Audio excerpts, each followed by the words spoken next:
오늘의 묵상 한 장은 사무엘하 12장입니다. 오늘도 생명의 말씀과 기도의 능력으로 천국을 실감하는 은혜가 있기를 원합니다. 사무엘하 12장 이 내용을 통해서 보면은 이제 나단이 다윗의 죄를 책망하는 장면이 소개가 되고 있고, 그리고 이 책망에 대해서 다윗이 회개하는 장면이 아울러 소개가 되고 있습니다. 그래서 이제 사실은 밧세바를 범함으로 불륜의 씨앗 바로 아이가 죽고, 그리고 다른 아들 솔로몬을 허락하는데 우리 하나님께서는 죄를 드러내시기도 하지만 바로 회개하는 그 자에게 용서하시고 회복해 주시는 은혜를 주신다 하는 내용이 오늘 사무엘하 12장 내용 가운데 소개하고 있습니다. 먼저 12장 1절 내용을 보면은 여호와께서 나단을 다윗에게 보내시니 그랬습니다. 여기서 여호와 하나님께서 나단을 다윗에게 보냈다. 여기서 보낸다는 것은 샬라흐라고 하는 단어를 쓰는데 하나의 목적을 사명을 줘서 그 사명을 이루는 그런 어떤 의미가 담겨져 있는 단어예요. 자, 이 내용은 이제 우리가 11장에서 본 내용 가운데 계속 반복되는 단어가 뭐였습니까? 11장 1절, 3절, 4절, 6절, 12절 계속해서 다윗은 보냈다, 보냈다 거듭 반복하고 있죠. 그래서 결국 다윗은 하나님의 자리에서 이제 그런 어떤 지위를 굉장히 악용하는 그런 어떤 내용을 한 단어로 보냈다. 지금 이렇게 말씀을 하고 있는데 실제 12장 1절은 하나님께서 또 역시 보내시는 그런 어떤 장면으로 이제 다윗을 지금 책망하시는 그런 내용을 말씀하고 있어요. 하나님께서 직접 사실은 나타나지 않으시면서 나단을 통해서 지금 회개케 하는 그런 어떤 장면입니다. 자, 왜냐하면 11장 26절 한번 보시죠. 11장 26절 우리아의 아내는 그 남편 우리아가 죽었음을 듣고 그 남편을 위하여 소리내어 우니라. 주변에 모든 사람들이 바로 남편 죽었음을 듣고 울었다라는 사실을 적극적으로 알리기 위한 그런 내용 중에 하나가 큰 소리로 울었다. 지금 이렇게 표현을 하고 있습니다. 자, 장사를 마쳤어요. 27절 다윗이 사람을 보내 그를 왕궁으로 데려오니 그가 그의 아내가 되어 그에게 아들을 낳으니라. 자, 여기까지만 보면 이제 남편이 죽은 아내를 왕이 이렇게 취해다가 그리고 사람을 역시 보내서 그 밧세바를 궁으로 데려와서 그의 아내가 됐다. 이것은 자연스러운 그런 내용일 수 있어요. 그런데 이 일을 하나님께서는 보고 계시고 하나님께서 평가하신 내용이 뭡니까? 그 뒤에 내용을 보니까 다윗의 행한 그 일을 여호와 보시기에 뭐했다? 악했다. 하나님께서는 이제는 계속 지금 보고 계셨고 그리고 그 결과 악하다. 지금 이렇게 말씀을 하고 있습니다.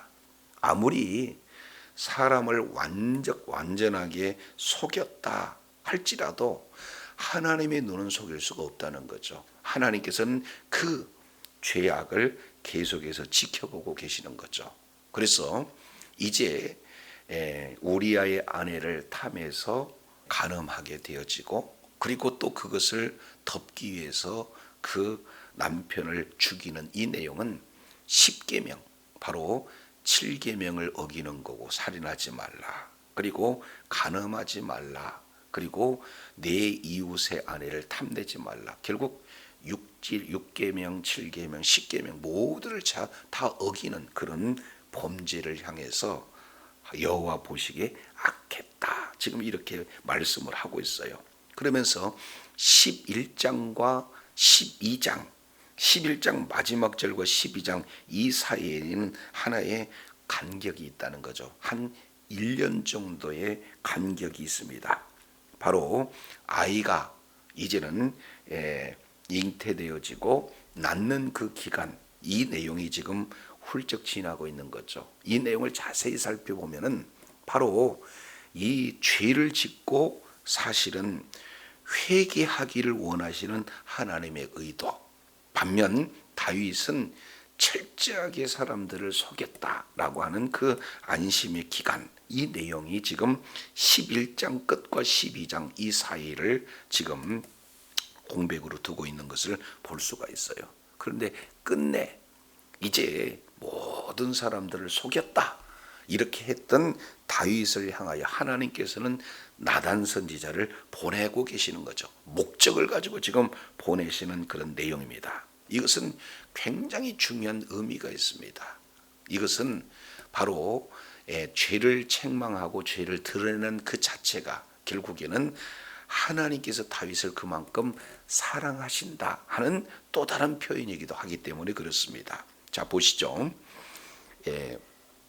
한 성읍에 두 사람이 있는데 한 사람은 부하고 한 사람은 가난하니 지금 나단이 다윗에게 한 이야기를 지금 들려주고 있는 내용입니다. 2절 그가 부한 사람은 양과 소가 심히 많았으나 가난한 사람은 아무것도 없고 자기가 가서 기르는 작은 암양 새끼 한 마리뿐이라.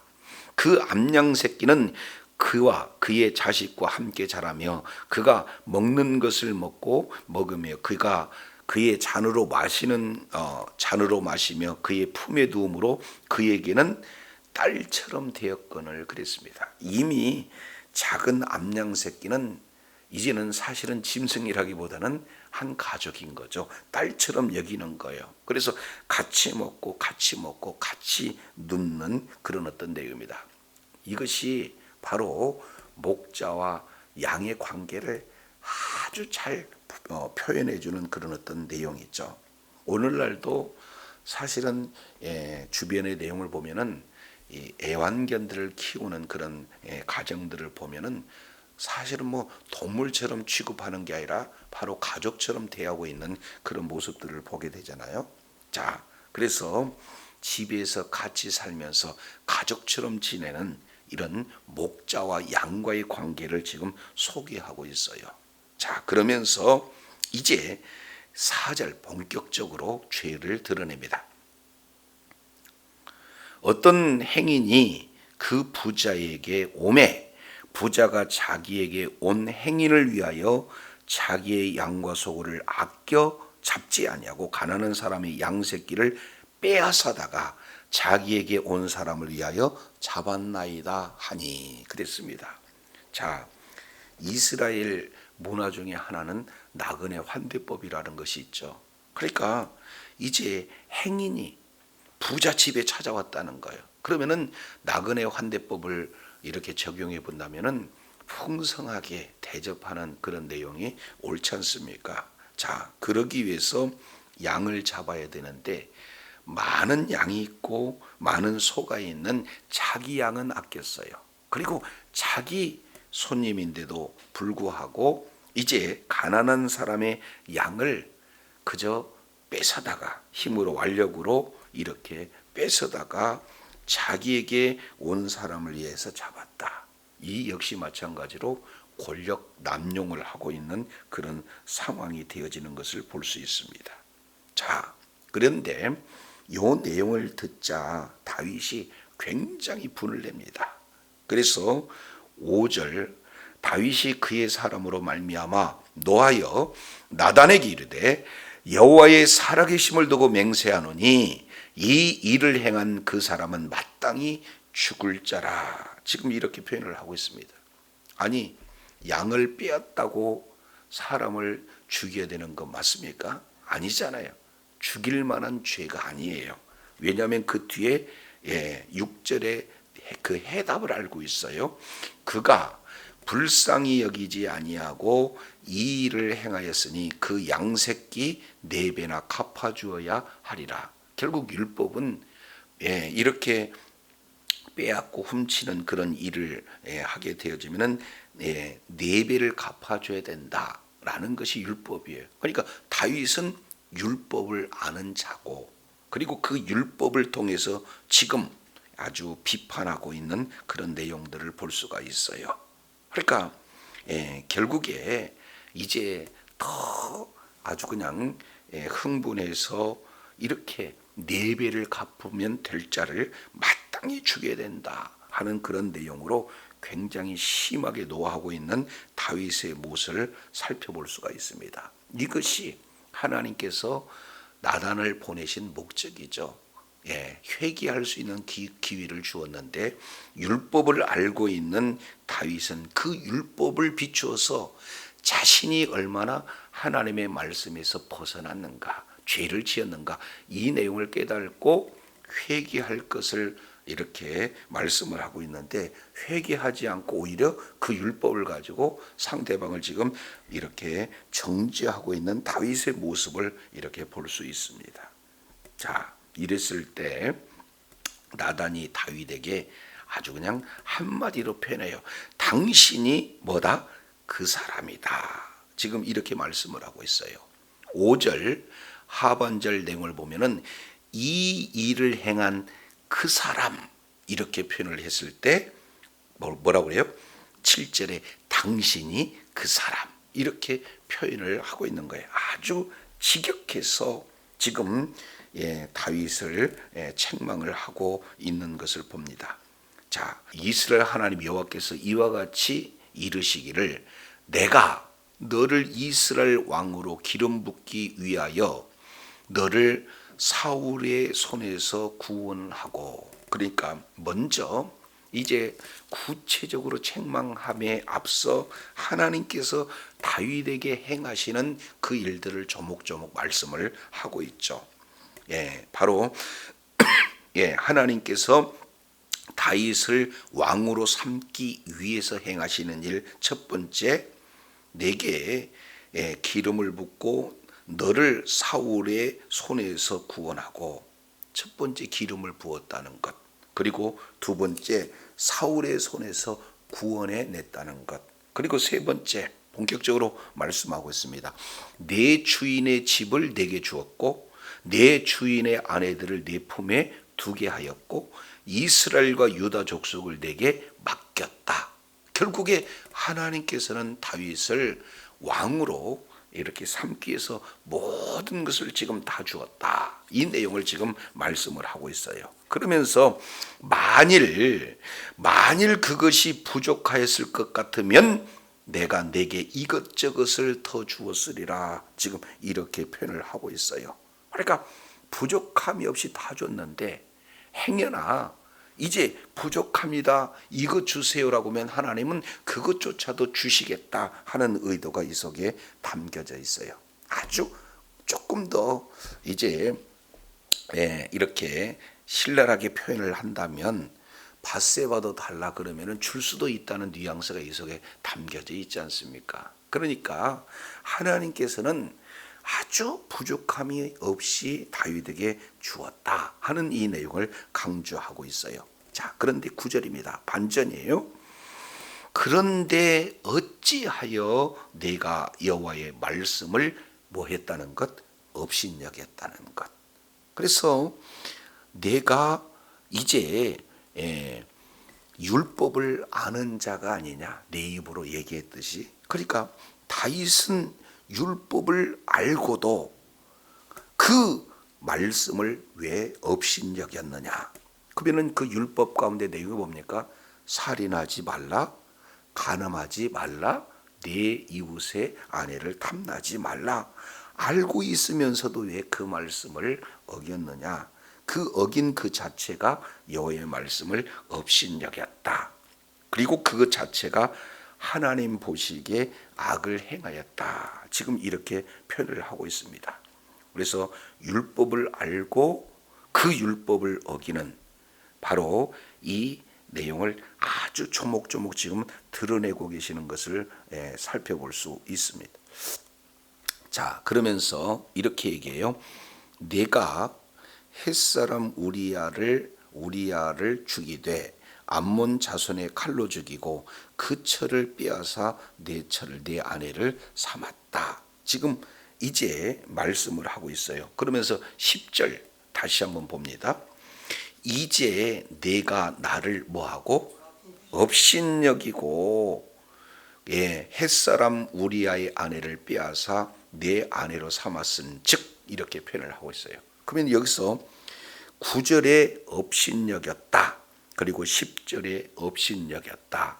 바로 이 업신여긴 대상이 9절에는 여호와의 말씀을 업신여기는 것이고, 그리고 10절에는 지금 누구를 얘기하고 있는 거예요? 하나님을 업신여겼다. 결국 하나님의 말씀을 업신여긴 것은 곧 누구를 업신여긴 것이냐? 하나님을 업신여긴 것이다. 이 내용을 지금 말씀을 하고 있습니다. 이걸 조금 기억하시고 우리 민수기 14장 이 내용을 통해서 보면은 똑같은 장면이 소개가 되고 있어요. 민수기 14장 11절 여호와께서 모세에게 이르시되 이 백성이 어느 때까지 나를 멸시하겠느냐? 내가 그들 중에 모든 이적을 행하는 것을 생각하지 않고 어느 때까지 나를 믿지 않겠느냐?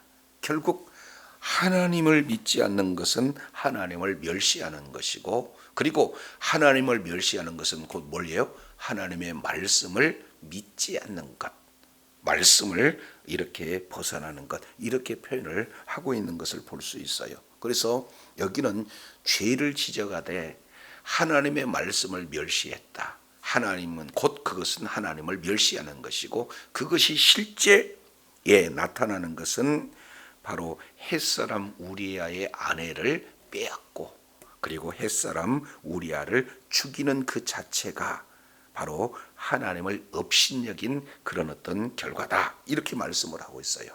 그래서 이런 죄를 이제 하나님께서 직접 드러내시는 내용을 이렇게 말씀을 하고 있습니다.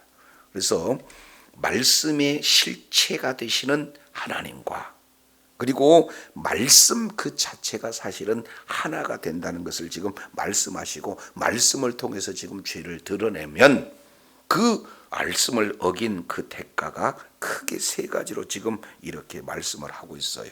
자, 첫 번째 내용은 10절 하반절 내용을 보니까 10절 하반절에 내 아내로 삼았은 즉 1번입니다. 칼이 내 집에서 영원토록 떠나지 아니하리라. 그러니까 칼 문제에 대해서 지금 말씀을 하고 있습니다. 이것은 이제 그 압살롬이 누구를 죽입니까? 다말을 범했던 암논을 죽이는 거예요. 칼이 떠나지 않습니다. 자, 그래서 칼로 이렇게 죽이는 그런 내용이에요.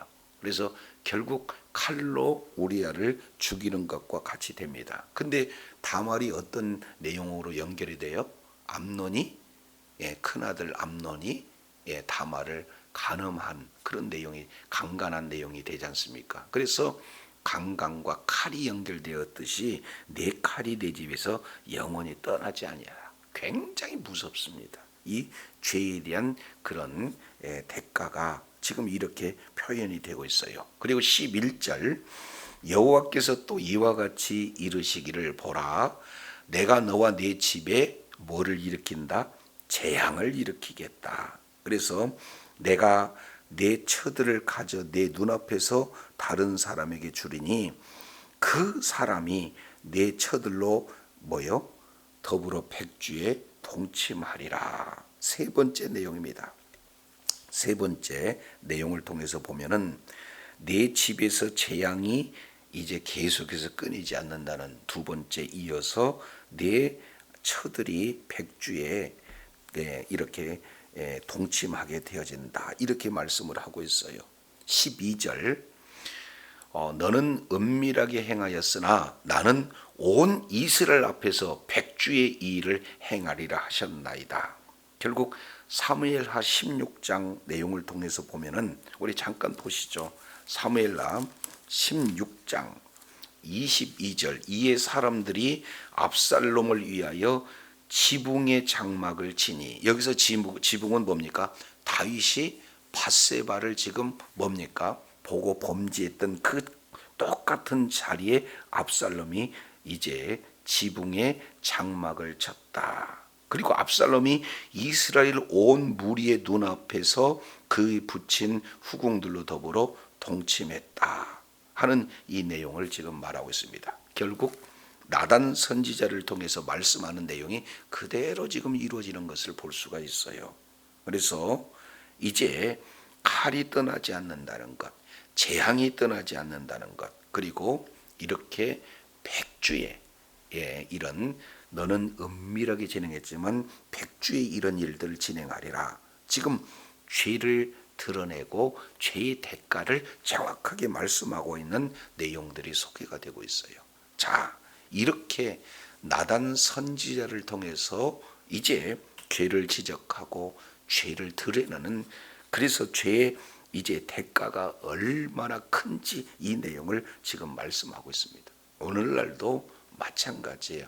정말로 이제 설교의 말씀을 듣든지 아니면 성경 내용을 듣든지 말씀을 통해서 나를 발견하는, 나를 점검한 거죠. 그리고 이 죄악을 드러내서, 그리고 어떻게든지 이 죄가 얼마나 심각한가 하는 이 내용을 깨닫고 이 죄 문제를 해결하기 위해서 누구 앞에 나가야 되는 거예요? 예수 그리스도의 십자가의 보혈이 아니하고는 이 죄 문제를 해결할 수가 없기 때문에 하나님 앞에 지금 나가야 되는 거예요. 십자가의 그런 앞으로 지금 나가야 되는 것을 지금 잘 보여주고 있습니다. 13절이에요. 다윗이 나단에게 이르되 내가 여호와께 뭐했다? 범죄하였다. 오랜 사실은 시간이 걸렸어요.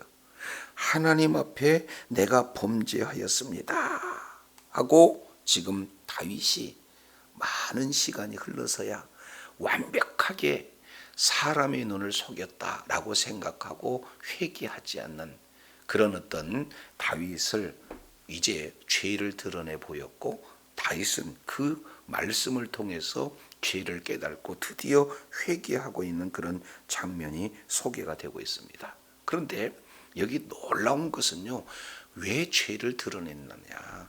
이것은 바로 하나님의 사랑이다. 왜 그래요? 죄를 드러내지 아니하고는 죄의 싹 그 값을 감당해낼 수가 없어요. 그런데 죄를 드러내서 회개함으로 하나님께서는 다윗을 뭐 하시기를 원하셔요? 용서해 주시기를 원하신다. 오늘날도 마찬가지죠. 죄를 계속해서 품고 있으면 안 되잖아요. 그래서 병을 알리고 병을 도려낼 때 아픔은 있어요. 그러나 어떻게 돼요? 치료의 역사가 나타나는 것과 똑같습니다. 자, 그래서 나단이 다윗에게 대답하되 여호와께서도 당신의 죄를 사하셨나이다. 그리고 당신은 죽지 않습니다. 회개한 다윗에게 즉각적으로 뭐예요? 용서해 주시는 것을 볼 수 있어요. 당신의 죄는 사해졌습니다. 자, 그런데 14절 내용을 통해서 보면은 죄에 대해서 용서는 받았지만 그 뭐예요? 징계는 떠나지 않는다는 것, 그 대가는 남아있다는 것, 이 내용을 지금 말씀을 하고 있어요. 그래서 14절 내용을 보니까 이 일로 말미암아 여호와의 원수가 크게 비방할 거리를 얻게 하였으니 당신이 낳은 아이가 반드시 죽으리라. 사실은 죄의 어떤 열매가 아니겠습니까? 그런데 그 죄의 열매를 바로 우리 하나님께서 반드시 이렇게 죽게 하겠다 하는 그런 내용이에요. 여기서 회방할 거리라고 하는 여호와의 원수 회방할 거리는 것은 누굽니까? 사탄이 계속적으로 이런 회방할 거리가 됐다는 거죠. 죄를 지은 그런 어떤 내용을 이제 여호와의 원수가 이런 회방하는 그런 일들은 계속해서 이루어진다라는 것을 살펴볼 수 있어요.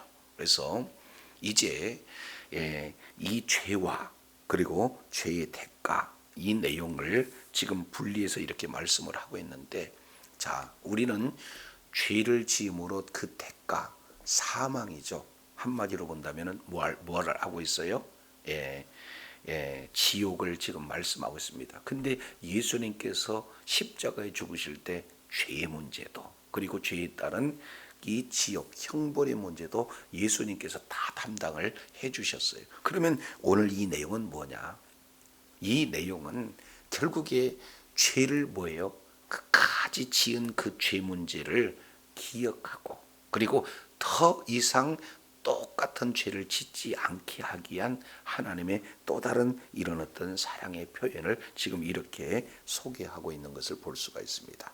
그래서 죄를 짓고 그리고 죄를 지은 그가 회개하지 않기 때문에 하나님은 나단을 보내서 죄를 드러내고 그 죄 앞에 회개했던 다윗을 용서해 주시는 그런 어떤 내용이 자 이어서 소개가 되고 있습니다. 자 12장 24절부터 마지막 크게 두 가지 사건을 통해서 하나님께서 어떻게 회복을 시켜 주셨는가. 24절 보시겠습니다. 다윗이 24절에요. 다윗이 그의 아내 밧세바를 위로하고 그에게 들어가 동침하였더니 그가 아들을 낳음에 그의 이름을 뭘로 했어요? 솔로몬. 여기서 솔로몬이라고 하는 이 내용은 뭘 얘기합니까? 평강을 지금 말씀하고 있어요. 얼마나 그 이전에 어려운 환경인지 이름 속에 평화 이런 내용이 담겨져 있습니다. 그래서 여호와께서 그를 사랑해서 선지자 나단을 다시 샬라 보냅니다. 그리고 그 이름을 여디디야 이렇게 말씀하시는데 이는 여호와께 사랑하심을 인함이라. 그러니까 여기서 여호와께 사랑함을 인함이라 하는 이 내용은 신약 성경에 또 누가 이 이름을 이렇게 갔습니까? 바로 예수님이에요. 그래서 예수님이 세례 받으실 때 하늘에서 음성이 나죠. 변화산에서 하늘의 음성이 나죠. 이는 내 사랑하는 아들이다. 결국 예수님에게 붙인 그 내용이 솔로몬에게 지금 이루어지는 거예요. 그러니까 솔로몬은 예수님의 예표적인 인물이다. 이렇게 볼 수가 있습니다. 그래서 이제 죄에 따른 대가, 그 심판을 이제 아이가 죽는 이후에 태어난 자가 솔로몬이 되어지고 솔로몬은 예수님의 예표적인 그런 어떤 인물이다. 결국 예수님께서 오신 이유와 목적을 잘 표현을 하고 있어요. 핵심은 두 가지. 하나는 평화, 또 하나는 뭐예요? 사랑. 그래서 사랑에 근거해서 우리에게 하나님과 우리의 원수 관계를 어떻게 돼요? 화평케 하기 위해서 오신 분이 바로 화목제물이 되신 예수님을 잘 이렇게 표현하고 있습니다. 이것은 바로 하나님께서 죄에 따른 회복과 용서 이후에 대가가 치러진 상태에서 주어지는 온전한 회복을 지금 솔로몬을 중심으로서 이렇게 말씀을 하고 있습니다. 그래서 늘 삶의 현장 속에서 바로 우리는 언제든지 죄에 이렇게 빠질 수밖에 없는 연약한 존재예요. 그러면은 이제 이 죄를 지을 때마다 예수님께서 우리들의 모든 죄를 짊어지고 십자가에서 죽으심으로 예수 그리스도를 믿는 믿음으로 우리가 나가게 되면은 바로 예수님의 십자가의 그 사랑 그리고 그 죄에 따른 이제 용서와 회복의 은혜를 여전히 주시겠다는 것을 지금 이 나단과 그리고 다윗 속에서 이렇게 말씀하고 있는 그런 내용 속에 하나님의 은혜가 이 속에 담겨져 있습니다. 주님 오시는 그날까지 예수 그리스도의 보혈에 의지해서 날마다 하나님의 그 회복하신 놀라운 그 사랑 가운데 거하고 하나님을 높이며 찬양하며 하나님께 영광 돌리는 주의 자녀들이 다 되시기를 간절히 원합니다. 기도하겠습니다. 하나님 아버지, 다윗은 정말로 사울이 자기 자신을 이렇게 추적하는 아주 이제 이런 악한 그런 내용보다도 다윗은 더 악한 그런 죄를 이렇게 범했습니다. 그리고 사람들을 완벽하게 속였다고 생각했습니다. 그러나 우리 주님께서는 찾아오셔서 말씀을 통해서 죄를 드러내신 하나님, 그리고 그 죄를 드러내시는 목적은 심판을 목적이 아니라 이제 죄에 따른 그 심판 이후에 또 회복이 주어진다는 사실을 통해서 하나님의 놀라우신 사랑을 말씀을 통해서 다시 한번 보게 하시니 감사합니다.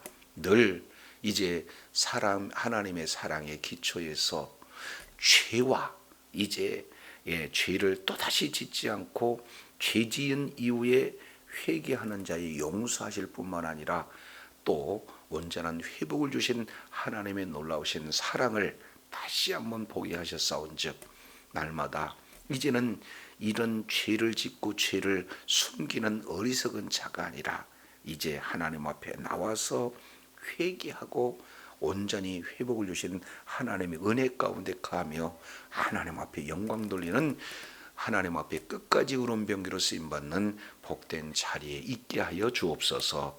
감사드리며 예수님 이름으로 기도드립니다. 아멘.